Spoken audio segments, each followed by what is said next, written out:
Why do we think that an advanced civilization of aliens would give two shits about human beings? You're making the Neil deGrasse Tyson argument. Why? Why do we think that they would care about us?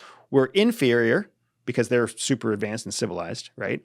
We don't make up a large contingent of what the Earth is. What do you mean by that? Like human beings aren't as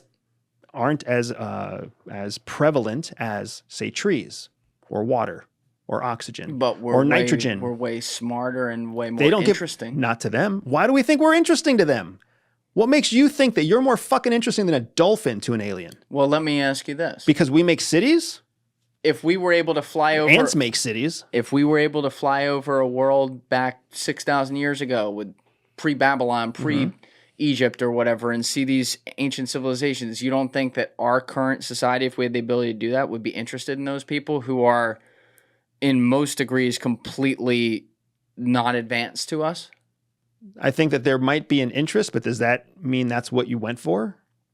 What do you mean? If we created time travel, this is a great mental experiment. Yeah. If we created time travel so that we today could go back in time to the past, if we spent the hundreds of trillions of dollars to invent that technology, do you think we would spend our time researching people?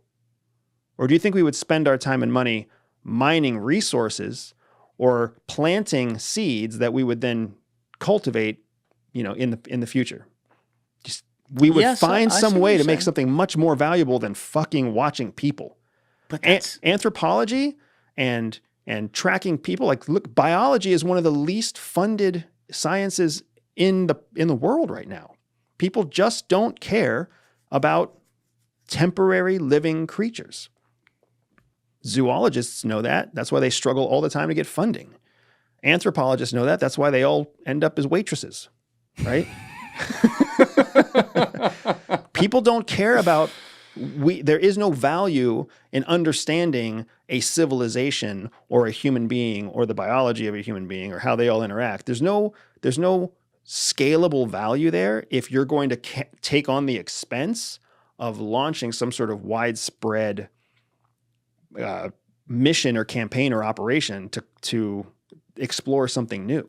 Now, what if, though, instead of it being an advanced civilization from somewhere else, what if, due to dimensionality that we currently can't understand here and now, right now, these are actually future humans who are the spawn of us, who have figured out a way to circumnavigate dimensions and time to come back and observe us. They are essentially, therefore, observing the seeds that became the tree that they are. Is that not? Why would they do it? Why would they do it? Why would they come back? What if they could change the river of time? That's not observing. That's not observing. But you're there doing that.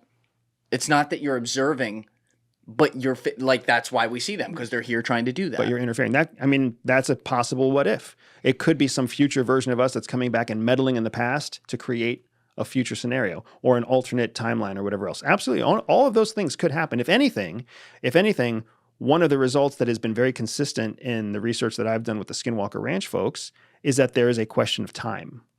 That actual devices that measure the passage of time respond differently in these various areas where there's energy anomalies. Can you translate that a little bit? Yeah, I'll give you the simplest example in the world, right? Two stopwatches set with the same standards of the same make of the same model. One sits on a table in an area that has no anomalous energy effects. One is attached to a balloon that floats up 5,000 feet into an area where there is an energy anomaly. And when you bring it back down from the balloon and you put it side by side, they read time differently by 7 seconds. What the fuck is that called again? There's a name for that. I know exactly what you're talking about. There's a name for that. We talked about that on another podcast.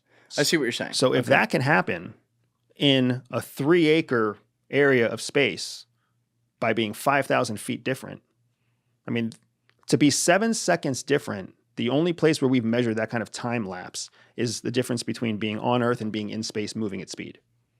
And even then, it's only a few seconds, right? So how in the world does that happen here on Earth in an area of strangeness? Yeah, that's a fair point. No explanation for it. But it highlights that time, or the tools that we use to measure time can somehow be affected, whether it's electrical signals or whether it's something else, whether it's somehow atmospheric or mechanical or who knows what. Like I don't have an explanation for it, but I've seen it, and I've seen it multiple times in multiple places.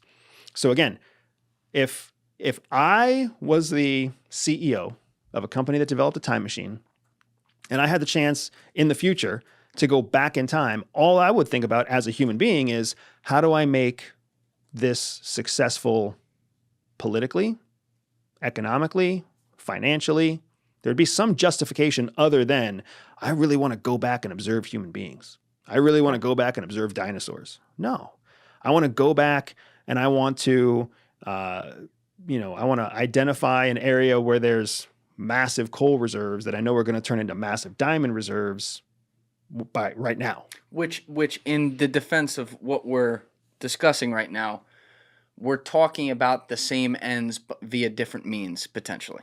Is that fair to say? Because you're saying in that way they'd still be here, but they wouldn't give a fuck about us. Right. They give a fuck about this. And Right. I'm saying, all right, maybe that's true. Maybe it's not. Maybe they do give a fuck about us. But either way, they're potentially here. Correct. It could be. That is a solid Okay. what if. I think that, the idea that intelligent life came back to see us, solid what if. The fact that it's human beings in the future coming back to see us, solid what if. There's a lot of what ifs that are fairly solid, right? But it's when you start to dig into the why is what makes it fall apart. And when you start to think that the reason they came back was to observe us, that why really falls apart.